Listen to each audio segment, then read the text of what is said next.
Welcome back to the channel. Today we're going to be doing something a little different. We're going to be trying to fix up this old truck.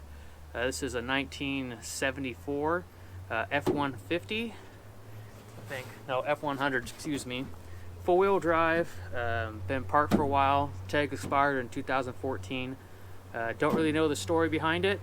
Got it from a towing company. They got it for cleaning up someplace, just towing it out of there. So we're going to try to get it running. Going to kind of go through the procedure of getting something you don't really know about running. We're going to try doing it without putting any parts in it first. And then once we verify that it runs, we'll go ahead and put some new parts in. I don't really know the story on it. Like I said, kind of looking it over, it looks like maybe it was someone's project that they kind of ran out of time or money on. It has looked like a newer Rancho or Skyjacker 4-inch lift kit on it. They put some new parts on it, so we're just gonna dive into it, see what we run into. And don't forget to like and subscribe. I know this is something different, but we're gonna get into more of these old Ford trucks. So like, subscribe, hit that bell notification button, and you'll see more of this stuff in the future. So what we got underneath the hood here is a Ford FE360, about the standard option in these trucks, either that or 306. A lot of people said they got a factory 390, but Ford never put a 390 into a four-wheel drive. Might have been a dealership thing, but if you look at the VIN, none of them ever came from Ford with a 390 in them. Anyway, moving on. First issue we're having is some electrical stuff. I can get it to crank over out here by jumping the solenoid, but the key switch is not working. So I'm going to test to see if we're getting power out at the coil. If not, then we'll probably have to jumper that and then trace back the electrical issue at a later point. But right now, we're going to check and see if we're getting power out here at the coil. I got my voltmeter here turned to DC volts, grounded out on the battery. And we're going to test this terminal here that's labeled battery on this coil, but it's the one that goes back into the interior there. Got the key on the on position. This is a points distributor, so the other one just goes straight to the distributor. And if we hook that up there, we're getting 6.6 volts, which you might be concerned at first that that's not 12 volts, but since this is a points distributor, there's going to be a resistor wire or ballast resistor someplace, so that coil is not going to get a full 12 volts. So we're good right there. Being that this is an automatic, there might be some issue with the neutral safety switch or safety switch on the column there. So we can look in that later, but right now our main concern is actually getting it running. So what we'll end up doing is just kind of jumpering the solenoid over here. So we got power to the coil. Next thing is crank it over. I doubt we're going to get any fuel up to the carburetor, so we'll go ahead and spray a little bit of starting fluid in there. If it's getting spark, it should at least sputter a little bit. So I'm using this push button start, which is meant for hooking up to starting solenoid. One terminal goes to your pause, the other one goes to your ignition, well, not your ignition, but your signal into it, and you just push this button and it'll crank over. Alright, we'll make sure to test this. Hands free. Alright, so it cranks over. Put a little starting fluid in there. See if we get a spark.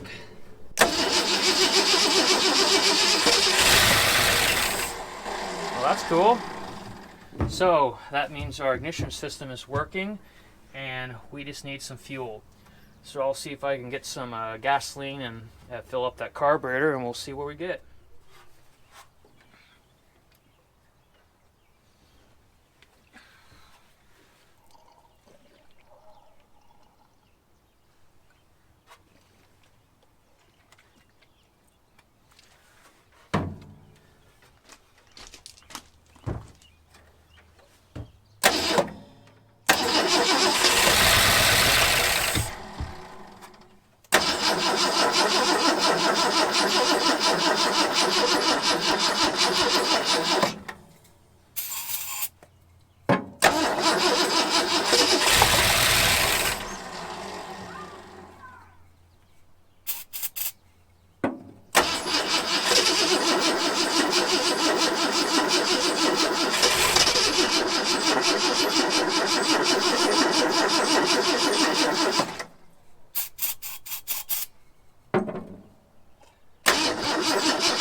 So we're gonna stop where we're headed there, don't catch ourselves on fire.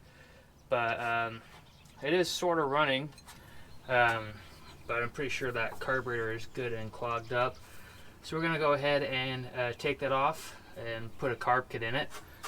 Just kind of waiting on this moment because I want to make sure that it wasn't knocking or gonna blow up on me or something like that. But it seems like it's pretty solid, so we'll go ahead and pull that off, rebuild it.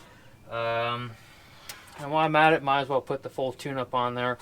Spark plug wires, points, condenser.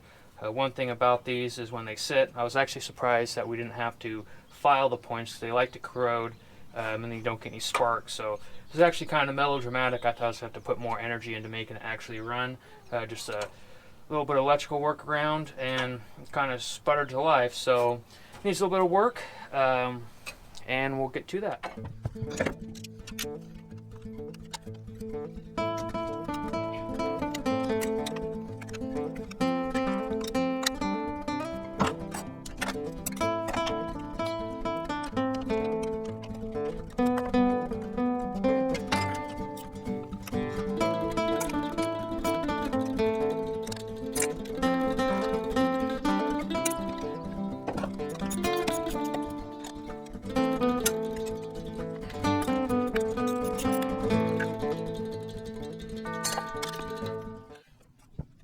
So we got the carburetor in here on the bench. Gonna start with disassembling it. A good thing to do before starting this is to take a bunch of photos, especially of how some of this linkage goes, because it can be confusing when you go to put it back together. You got your choke linkage here. This all has to come apart. It might seem daunting to some, but it's really a simple task to take it apart and just put it back together how it came apart. There will be gaskets and certain things we'll replace along the way and clean it up. But yeah, if you just take your phone and take shots around the whole thing, a few extra ones that you think you may not need but will end up needing later on, they'll come in handy when putting it back together. So I'll start that and then we'll work on disassembling this. I got carburetor kit, got two different ones. Usually these have an ID tag on them as to what they are. I know it's a Carter carburetor, but there was an option for the truck of either 2100 or 2150. So I'll have to do a little bit of research, and then I'll list on there what carburetor this is, and then also the part number for the rebuild kit. But yeah, we'll get to disassembling this.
Alright, so we got two things of chemical cleaner for carburetors.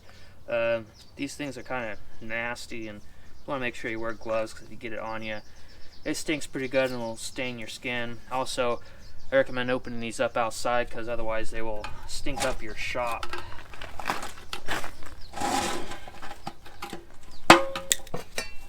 Let's see if I use the right tool for the job here on this one. We got two here because one will put the large body in and the other one will probably put the small parts. And that one's not going to work because it doesn't have the strainer. I'll have to grab the other one. But anyway, it is pretty much chemical that you soak the carburetor in. You can buy them usually at the parts store. They usually sell these smaller ones. I don't know if they still sell these large ones. They say it's been around for a while. So go ahead and put that full carburetor body in the basket. And then, this one wants to be a pain.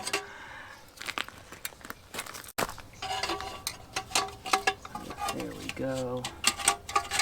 I like playing Tetris and losing.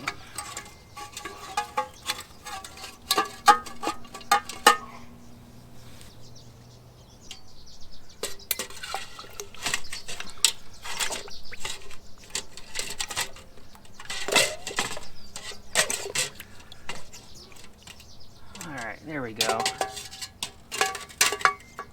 So we'll probably let that sit for overall probably a day, but we'll come back and flip it around.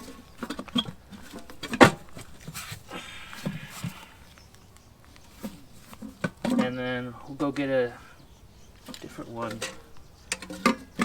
for this and the small stuff. But anyway, yeah, we'll put that stuff in there and let it soak and clean it all off.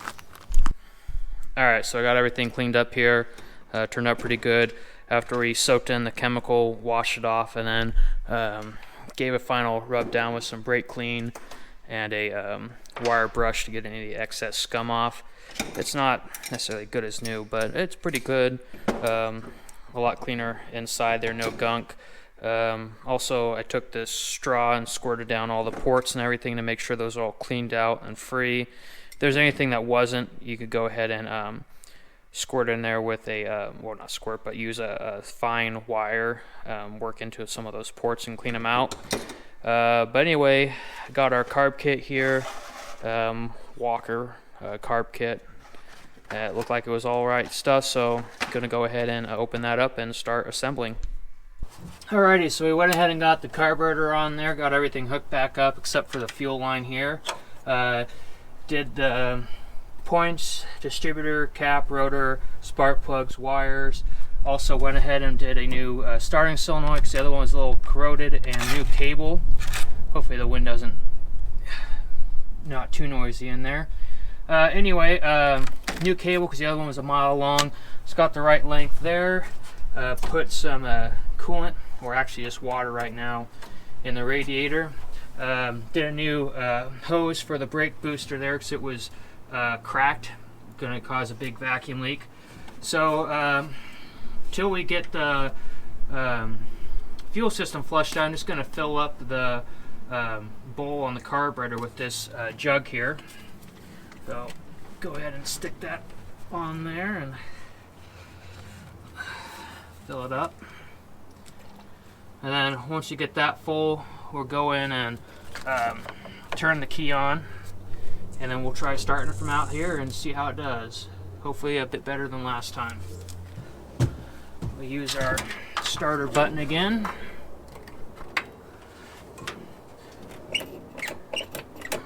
A few pumps there.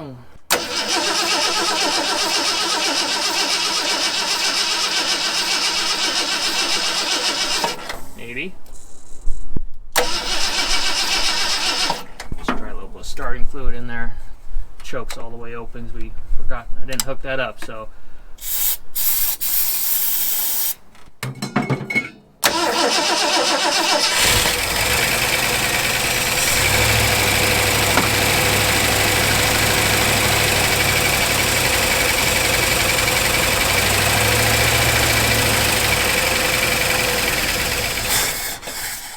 that does pretty good. Give it a feel. Well, that's not right. Squirting out of the accelerator pump over here.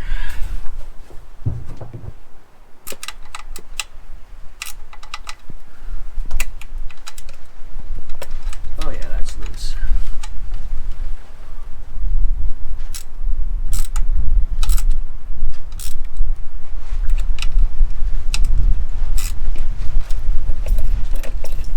There we go.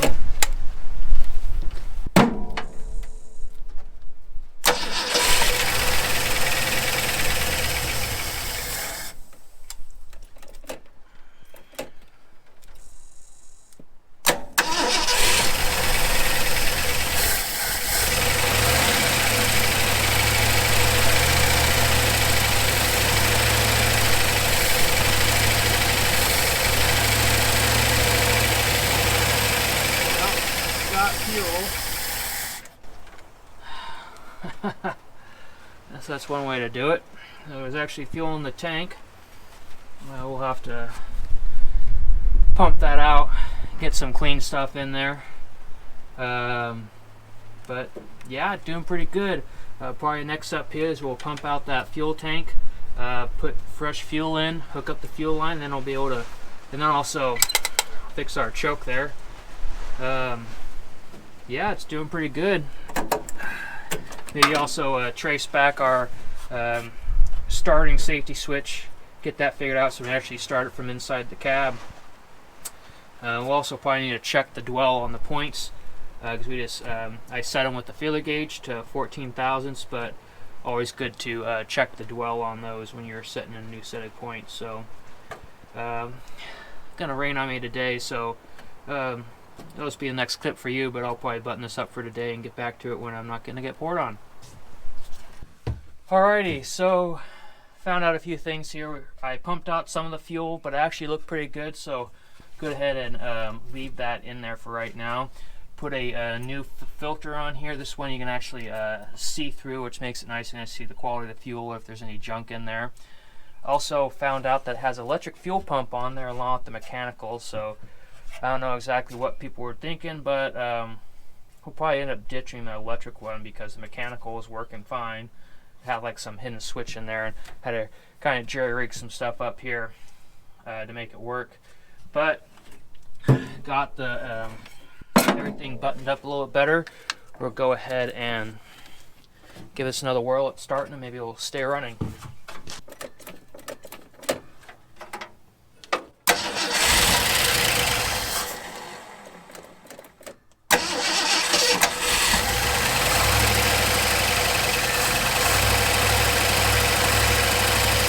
Sounds pretty good.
Well, it's a bit low on transmission fluid, not even on the dipstick there. So we get some ATF in here before we move any further. These transmissions, they go with a Type F. I'll go shut this down. They're not running the transmission dry. And I'll find some transmission fluid, put it in there, and then we'll see if it'll actually move.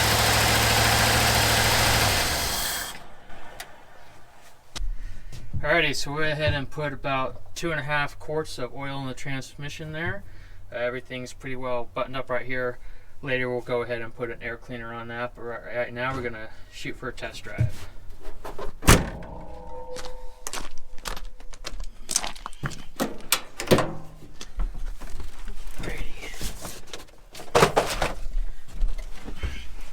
So I figured out the trick to start, and you had to pull down just a little bit on the shift lever there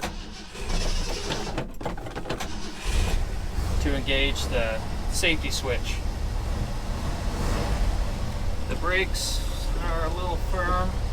Probably end up replacing that match cylinder, but we made sure everything's clear behind us. So we'll go ahead and put it first here. It looks like we're moving.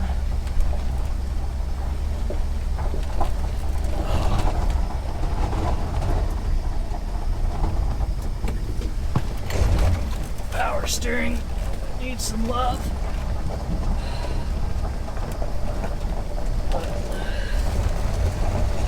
We're moving, it's pretty cool. Didn't take us any time at all. Yeah, definitely. Probably should have checked the power steering fluid. Brakes work, but the power feature isn't all that great.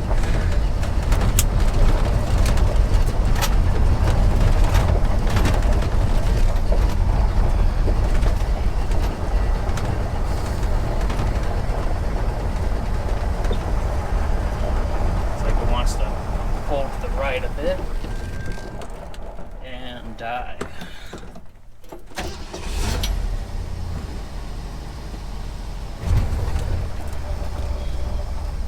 Of course, this thing isn't warmed up, so probably doesn't help with anything.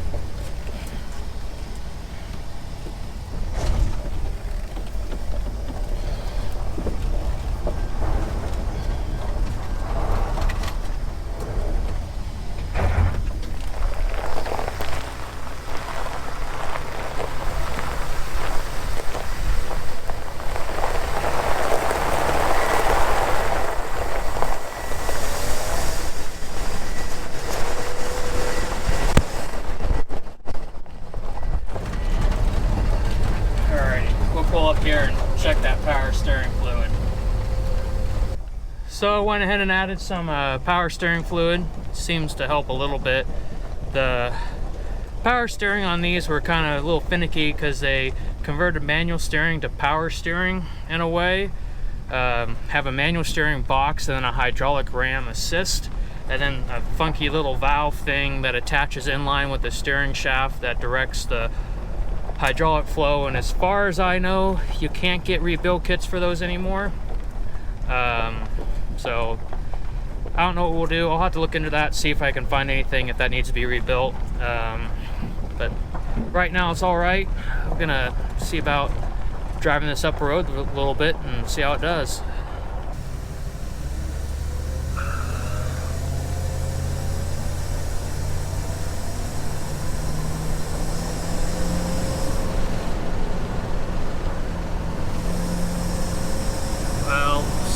So far, not so good. It's stuck in first gear.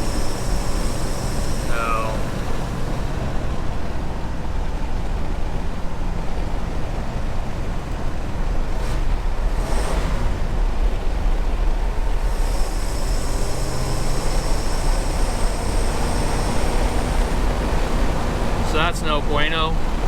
I don't know if you can hear it, but I'm doing 40 miles an hour right now, and I don't think it's shifted out of first yet. Maybe we got something out of it.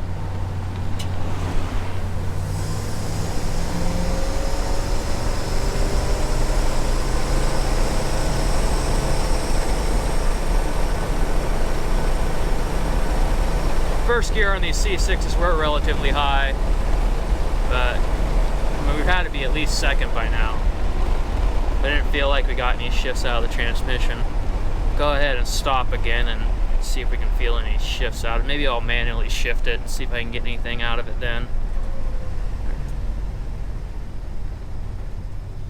Well, maybe this is like 410 gears and it's really low. That's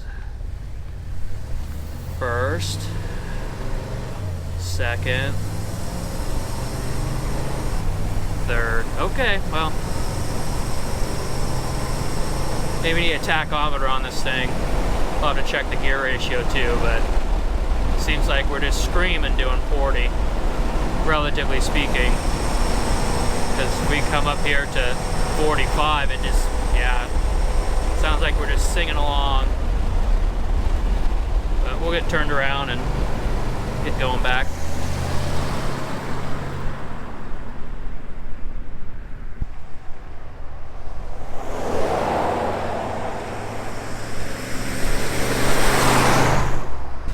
Well, I figured it out and I feel like an idiot. It was in 4 low the whole time. So I just put it in 4 high and we'll see how it does.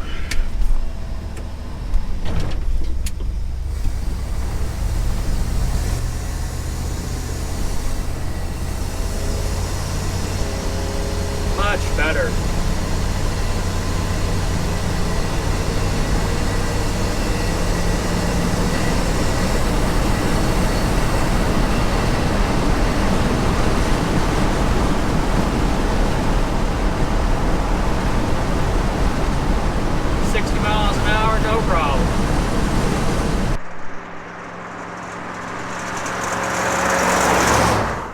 So there you have it, the truck runs and drives. I mean, it's not perfect, it needs brake work, definitely needs brake work and a few other things cleaned up. But, I mean, got the truck for under $1,000, kind of took a risk on it, and a little bit of work, fired up, and kind of amazing, it runs and drives fairly good. A little more tuning on the carburetor. We never set the idle adjustments or the dwell or anything like that. But yeah, still a little more tinkering on that. Do the brakes on it, get some tires on it, wash it. That's the next thing I'm going to do is pressure wash this thing. A little bit of filth on it from sitting. But yeah, good old Ford truck, a little bit of tinkering, and got a nice driver.